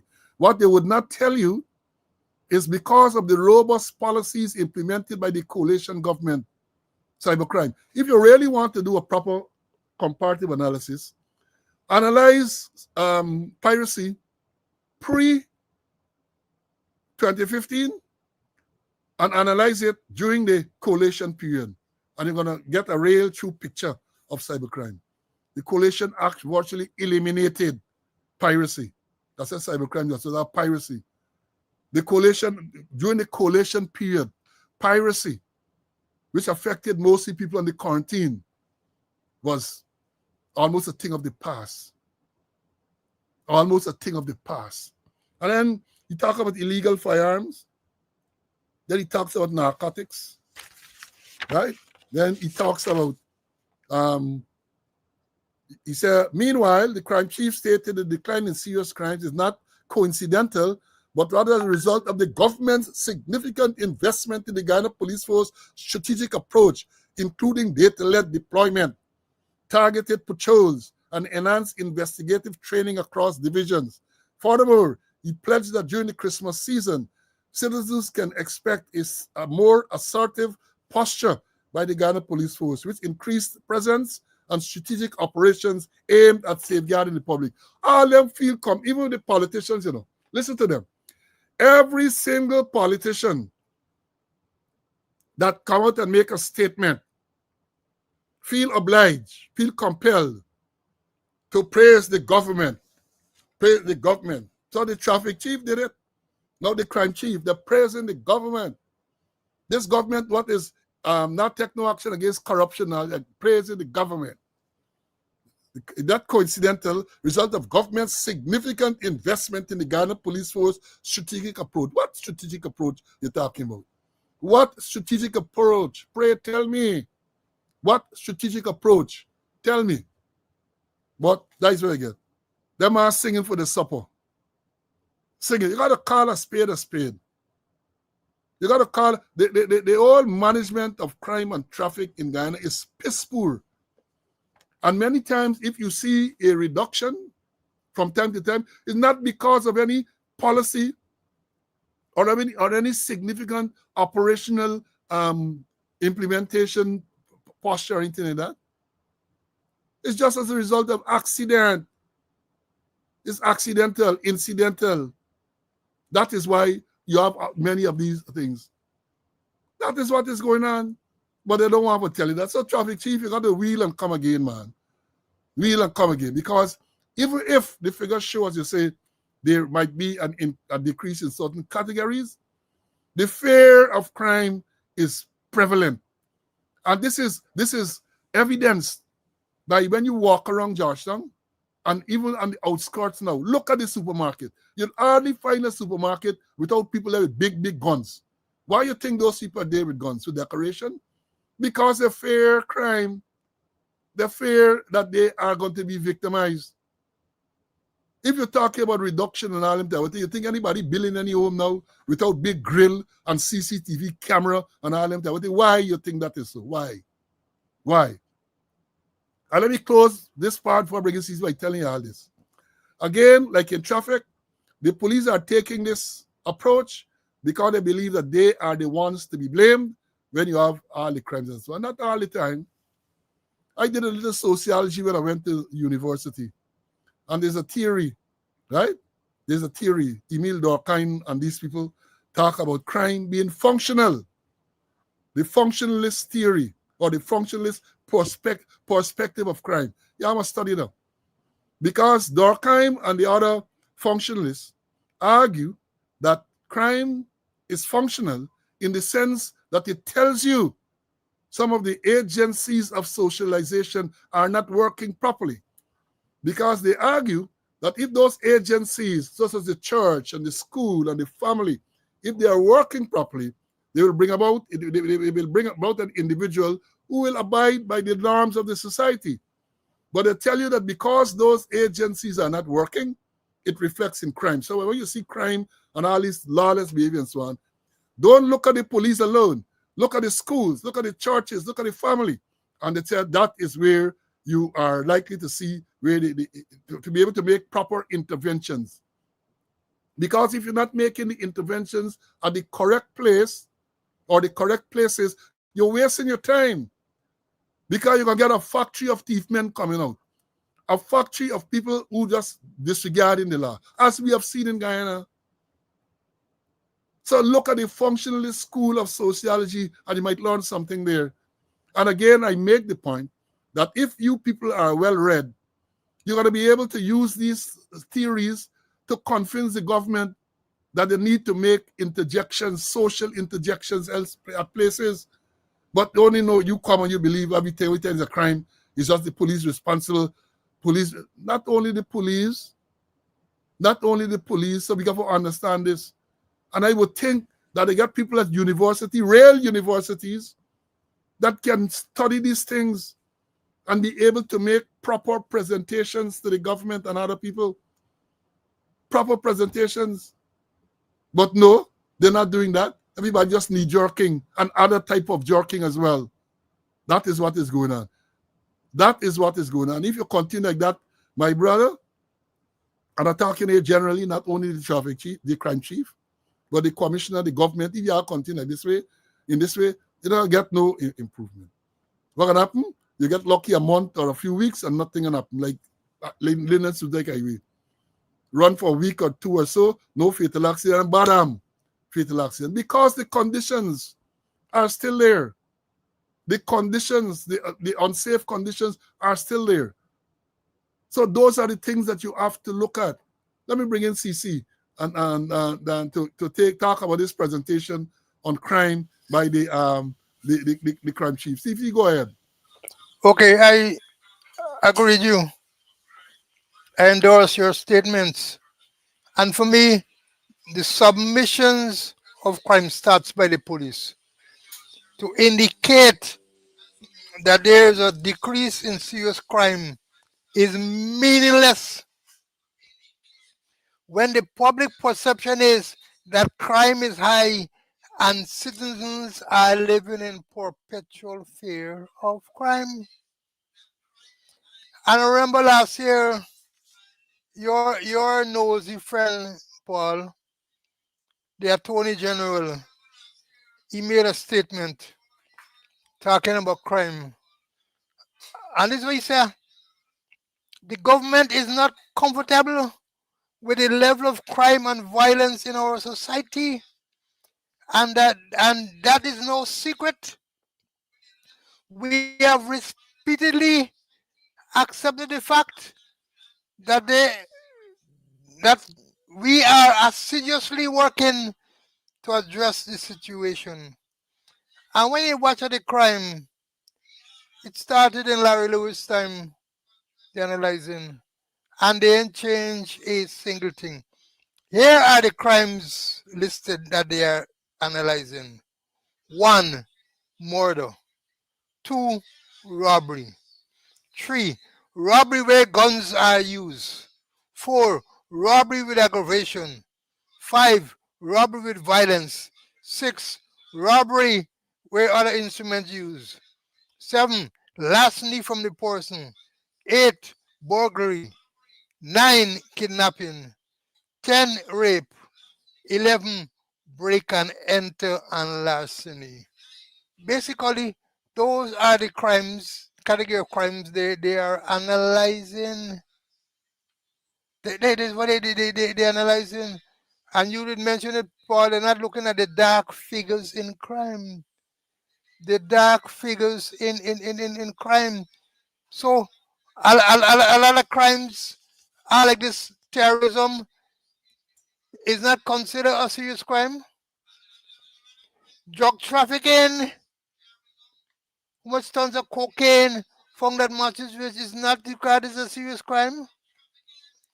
Apart from rape, other offenses under the Domestic Violence Act are not regarded as a serious crime. A whole set of crimes are not analyzed as serious crimes. And they come in and give us figures that hey, crime has been reduced. They gotta address the fear of crime. The fear of crime, where citizens are living in perpetual fear of crime. Paul, you mentioned about the restaurants, people with big guns, persons home like jail, they bar up CCTV, they gotta pay extra for guards and all kind of thing there. They're not doing a proper something, and all they're doing is just trying to bluff the public.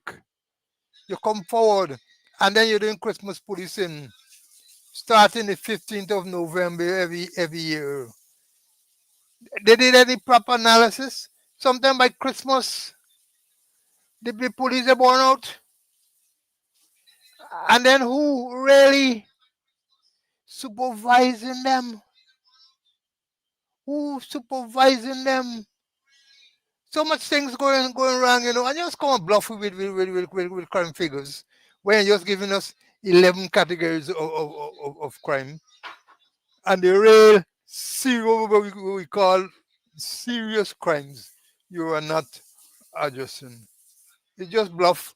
And anytime you come, you bluff and bluff and bluff and bluff. But that will not assist the situation. Sit down and do a proper analysis. Don't be like the traffic man. Do a proper analysis of the situation. Yeah, we talk about cybercrime and people are asking why critic can get charged. He can't get charged because he's privileged. We talk about this animal farm that we live in. All animals are equal, but some are more equal than others. That's what's going on. Now coming to the next issue, y'all share, man. We got about 10 to 15 minutes more. Y'all share.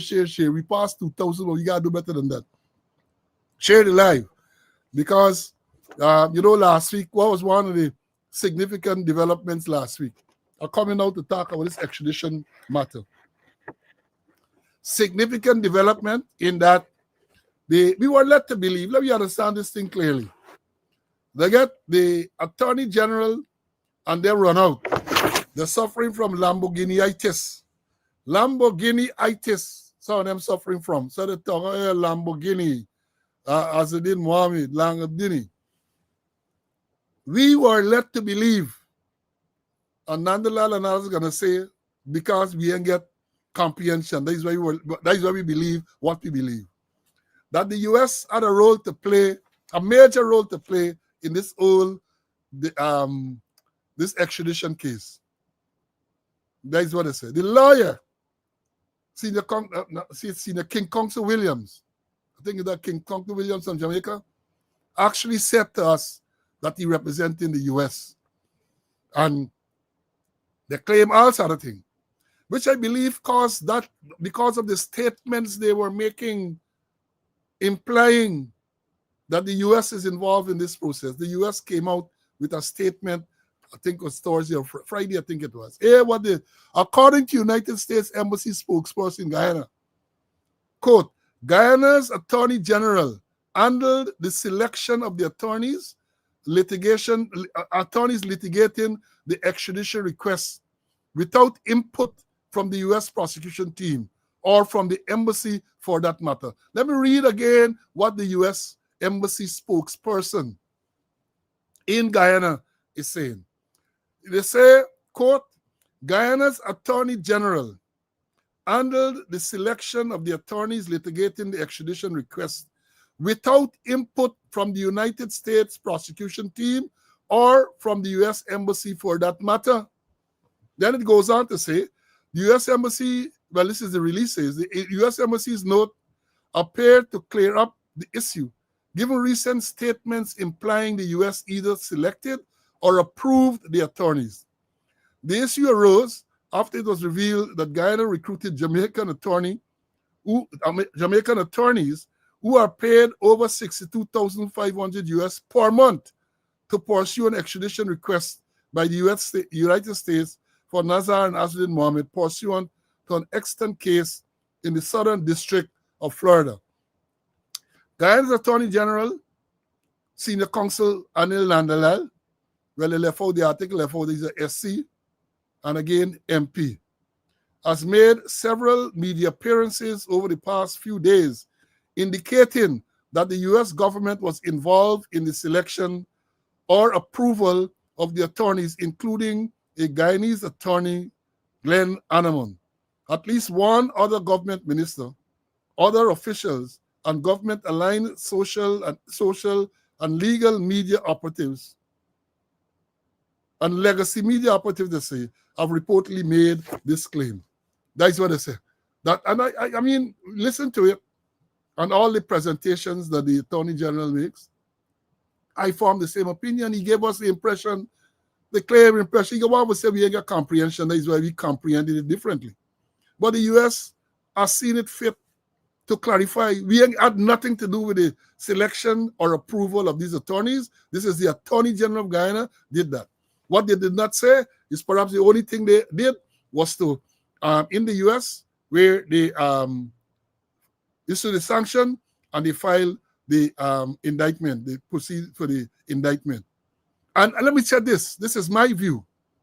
They want to tell us that this thing is not politically motivated and we are involved. I am convinced, beyond a shadow of a doubt, that the government of Guyana, through their lobbyists in Washington, were able to use the system to bring the indictment against the Mohammeds. That is my view. That is my view. They use it.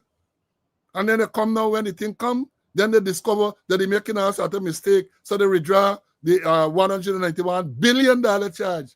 And then only last week again, the judge now, with the custom now who tried to seize the Lamborghini and other vehicles, because they didn't pay some additional tax of $430-something million, the court ruled that they have no such authority, that the GRA acted, the Guidance Revenue Authority acted wrongly. And of course, since that, oh God, the God of the war part, since the Mohammeds were granted bail, they're calling out the magistrate that was brought specifically to deal with this case. And if you there, who live in Guyana, no. Them things don't happen by chance. The fact that the magistrate from Diamond came to Georgetown to try this case, that is not a coincidence. So she didn't give a decision because they had expected, and they have said so, that the Mohammeds would have been remanded. They didn't get remanded. So they use out the magistrate. Now that the judge has ruled in favor of Azuddin Mohammed in this Lamborghini and the custom matter, he coming in Felix too, that they're all over the government-aligned video, calling out the judge and all sort of thing. There is a process. If the judge makes a decision that you're not satisfied, appeal the thing. But to run on social media, and this is not only with cases that are decided. For example, in the extradition case, they're talking, I learned some time ago, Charles Ramsey Sr., I can call him, Charles Ramsey Sr. when he was Attorney General. That is the little Ramsey Batilion father. Right? When I retired in 2010, I made a statement saying that I was disappointed that a particular police officer who went to study and qualified himself was dismissed from the force. So I was disappointed over that.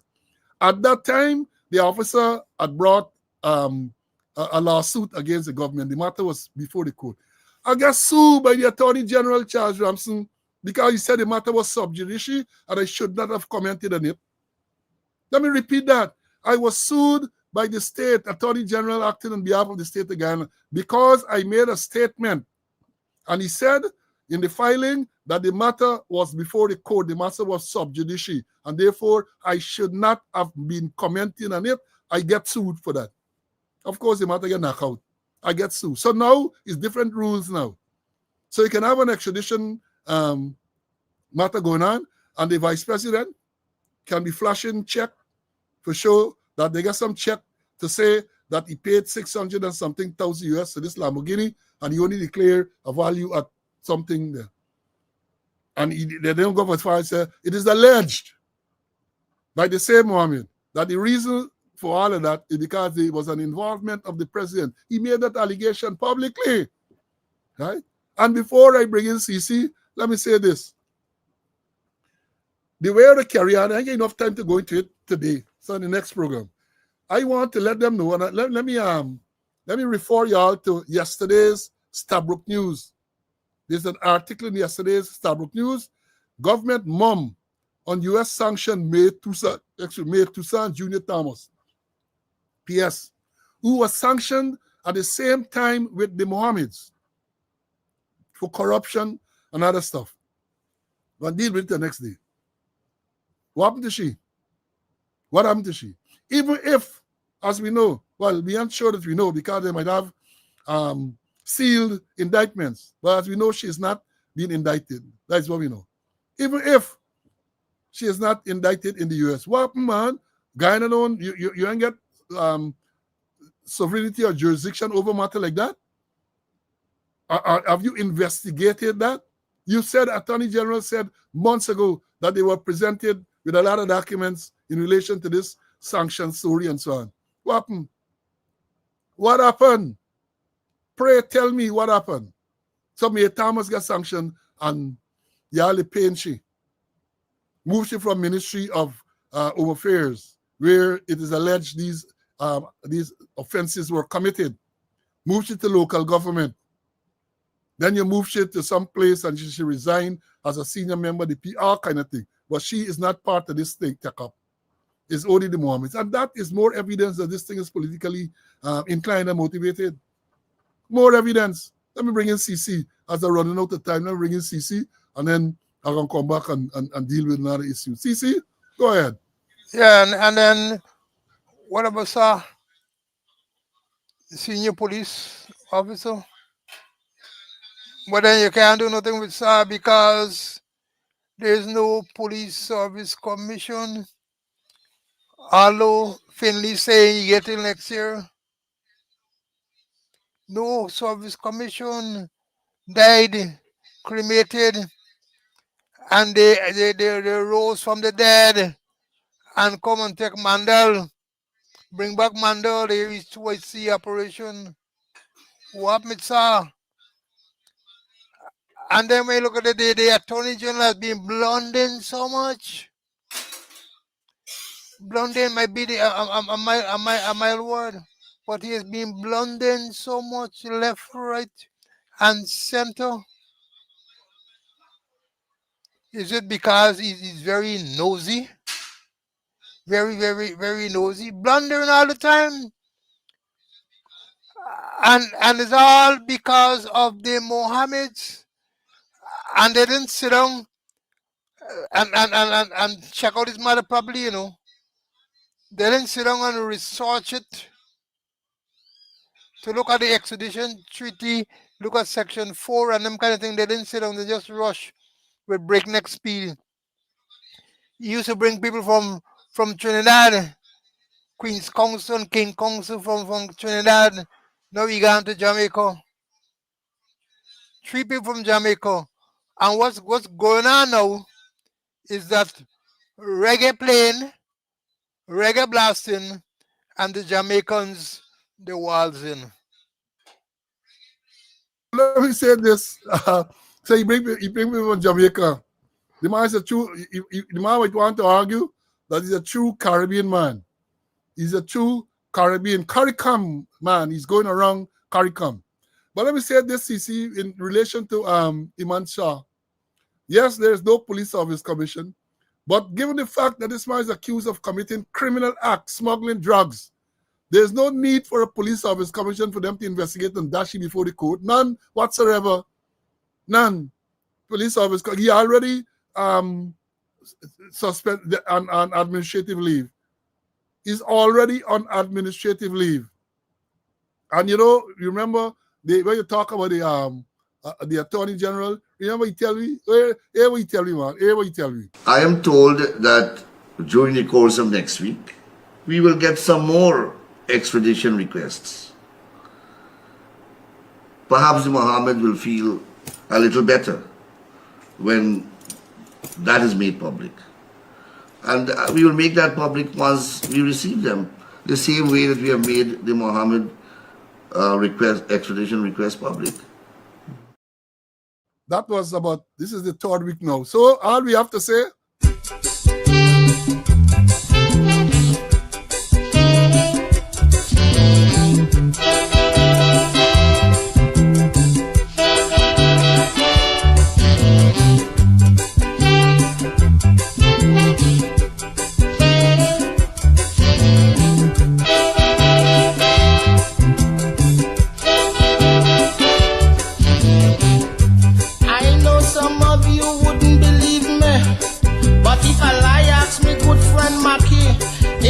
a big lying competition to see who they will crown as lying champion.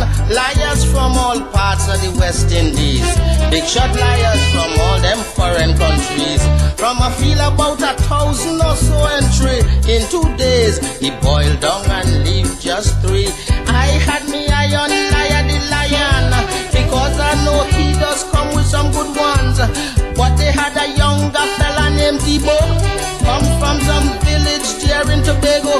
say his father is Tobago's best fisherman. Catch a fish a mile wide, 80 feet in span. He had to tighten the boat and swim back to land to get his brother Eric to give him a hand. You hear lie? That is lie. Lie? You hear lie? Teacher Pussy say if you tell a lie, you go into hell as soon as you You die. You're like King Liar. Lord Nelson, King Liar. Now let me tell you a couple of things here before bringing CC. Yeah, I love my students, I love. Last week I tell you about the thing with critic. He tell how slow is a waste man and all that everything. And I tell you it's tactical. So you could say what you want to say, I tactical. I mean Brian Max or Brian Prasad that he beat up. I ain't taking no licks from no man with them type of vulnerabilities. And I'm going to tell me, she say, Skipper can help you. All you need for you is a lighter and foul feather. He said, all you need to deal with the critic is lighter and foul feather. And I thought about it. And then I remember as a little boy, when them big man in the place there, you hear they got goatee. They say, you're born foul feather. And the goatee does roll. That is how they say, the goatee does roll. And Norman Frank, 84-65 Norman Frank, say that they got three type of goatee. They got loco, wada, and Loco, wada, and He said loco is the one that is very prominent to the front. So you're walking in opposite direction, loco, that man gets sungu. There's the next name for it, sungu. And then the other one, wada. The thing is so huge that you can exclaim, awada. That is the thing. And then you get the next one that projects to the rear. So when you pass it, you look back, you say, awada. You say, I didn't know that he get that. That is what Norman Frank, the late Norman Frank, used to be at finance office, used to say. Right? So you know what type he get. But they say, whatever type, feather and lighter. You get a feather, you lighter, you burn it, the thing that's roll. Roll, Jordan, roll. And then in the mood today, roll, Jordan, roll. So I got to say that about the critic, if he want to take me on. I know ordinary old man, I know ordinary geriatric, right? You take advantage from Brian Max, and then you take advantage from this little Indian by Posade, and other people as well. Don't risk it with this old man, because this old man coming with lighter and feather. Lighter and feather. He can roll and he can hurt you, he can pain you. So let me understand this thing clearly. You think I ordinary, you know?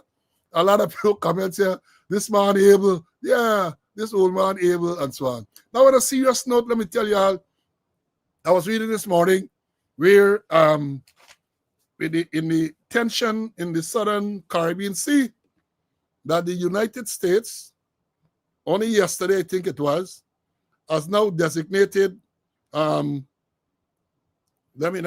get it here, let me read it. The terrorist designation for Cartel de los Soles. And they said this is a drug cartel out of Venezuela. And they say it is headed by it's based in Venezuela. It is headed by Nicolas Maduro and other high-ranking individuals of the illegitimate Maduro regime who have corrupted Venezuela military intelligence, legislature, and judiciary. They say neither Maduro nor his cronies represent Venezuela's legitimate government. That is the sanction. And I think the sanction is to be it is designated a terrorist organization, well, with effect from November the 24th. They say it is designated with effect from November the 24th. And I also read this morning that the carrier, USS, the aircraft carrier John Ford, has now entered into the Caribbean Sea. They say it's the most powerful battles group, or whatever they call it. It has now entered into the Caribbean Sea. You got to follow these things. And I hope that the government, this incompetent government of ours, PPP government of Ghana, follow this thing and realize that America's indicated that they might strike on the land where they claim that these cocaine factories are on land. They're not going to only confine their attack to sea, they like to go on land. And anytime such things, the intentions on this start, we are likely to get a mass exodus from Venezuela into Guyana, into maybe Trinidad. And I hope they're prepared and they have plans in case anything like that happens, what they're going to do at the borders. Because I remember only recently a man traveled all the way from Venezuela, this is according to them, with a bomb, and come and plant it at the the mobile gas station at Regent and King Street, kill that child. So I hope they are looking at these things, right? The largest aircraft carrier, the most powerful aircraft carrier in the world, USS John Ford. I've been reading the profile this morning. The most lethal aircraft carrier is now in the Caribbean Sea. So far, they claim that during this operation, they have killed about 79 to 80 people in the Pacific and the Caribbean who are alleged to have been running drugs. You gotta follow these things. You gotta follow these things. Let me bring in CC for his closing and for him to comment on what you want to comment on his closing. CC, go ahead, my brother. I like your lighter and your feather. And it reminds me, remember when breakdown bundle, we hear a piece of sponge, a lighter, and a piece of wire. I wonder what really happened to that case. A piece of sponge, a lighter, and a piece of wire. And then I'm wondering, Paul, when we gonna get Parliament? Is it that money run out? Because I think they're paying $500,000 for a session at the conference center. I wonder if money run out so we can't get no Parliament. We'll wait till and see because Parliament was, the 13th Parliament was convened on the 13th of November. That is exactly 2 weeks ago. And we ain't nothing further. We have heard certain things. That we have heard the coalition parliamentarians have submitted a lot of documents and questions and papers and all this everything. But we ain't nothing more. We ain't hearing anything about when the meeting of the opposition members will be called by the speaker for them to elect a leader of the opposition. We're not hearing anything about that. And I said on the last program, maybe it's going to be on the 12th. On the 12th of never. But it got to happen at some stage. It got to happen, but I suspect they're waiting to try to get Mohammed out of the way. They're trying to get Azuddin, the prospective leader, the person who's expected to be elected as the leader of the opposition. Maybe they want to get you out. Maybe negotiations are taking place. Don't ever discount that. That negotiations are taking place. Or as a certain man would say, and Toro, the man, the screaming skull, he would say, negotiations are taking place. For all you know, negotiations are taking place. Right? Smithy would know the person too. Right? The old TSU guys will know. So let me see what is going on. Let me see. I say, I understand. I was looking to see if there was a abuse out on Thursday. But I understand there was no abuse out. So other people are suffering from a particular peculiar disease that is known as Lamborghini-itis. That is what they're suffering, Lamborghini-itis. It is said, so far, it is not contagious. It is not contagious, right? But I note they claim too that the one man who is not suffering from that disease is the president. The president don't get no such disease. You don't talk about that. He ain't get no such disease. But others are suffering from that disease. Luckily, as I say, it is not a communicable disease. But I say right now, there's no cure for it. The research, the people in the The researchers are working to find a cure for Lamborghini-itis, right? And the strange thing is only affecting certain people in Guyana. It's only affecting certain people in Guyana. That is what is being said. Folks, we had a long morning, you know. I had a beautiful start to the week. I hope you enjoyed the program as well. I had something more to tell you about this I'm looking for. I did make a note about something else, but it has escaped me now. I'm gonna let me see. Well, they have so many other things that I wanted to talk about, but for now, we're gonna deal with that. And today, I gotta give you all, I haven't given you your therapy in a while. Let me give you your therapy, man. Let me give you, because they're talking about corruption now, you know. And they're talking about corruption. So let me tell Sit there you. and fabricate that. Unless you say who the person is, I can't comment on anonymous people. Okay, well, let's talk about specific individuals. What is your relationship with Mr. Su Jurong? So my relationship? Nothing. He's a tenant in my place, yeah. And he's a good friend of yours? Yes, he is a friend of ours. He claims Yeah, my brother. Wada, loco. That is what's going on. Now let me read something to the the confirmed squatter. This is something I'm going to remind you of. A statement made by the new Minister of Affairs. Ms. Waljon also signaled our government's impatience with ineffective leadership of the police force, suggesting that there could be changes in order to provide improved public safety and trust. Minister Waljon declared, this is the moment for decisive leadership. The people will not wait, and neither will I. Well, Minister, I got to remind you, the people will not wait for decisive leadership from you as well. Not only from the force, but it has to come from you and your government. Decisive leadership. Decisive leadership. People dying like flies on the road. And what happened? Y'all paralyzed. Y'all are not doing anything.